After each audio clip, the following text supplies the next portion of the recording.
Guys, welcome to my videos. So guys, today in this video I'm going to show you how you can create a new WhatsApp channel.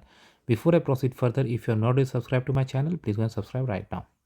So guys, this is a new feature by WhatsApp and they're still rolling it out. So if you don't see this feature in your phone, in your app, just try to update the app. If it is still not available, it will be rolled out in your region pretty soon. So in front of you, I've opened WhatsApp and in updates, you see the channels. So if you click on plus sign, you have two options: create channel, find channel. Some of you may just see find channel, but create channel. So what are the features? Anyone can discover your channel. That's fine. People can see your channel, not you. So your profile picture, name, phone number will not be shown. Otherwise, it's like huge issue about privacy. You are responsible for your own channel. Yes, definitely.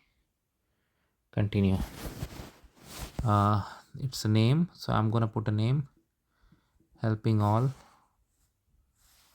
This is the WhatsApp channel of helping all. I will update it later when I have the text, but just to show you. Okay, and I create channel. Okay, and it's a public channel, and now people can join it. So thanks for watching this video. Please subscribe to the channel. Thank you.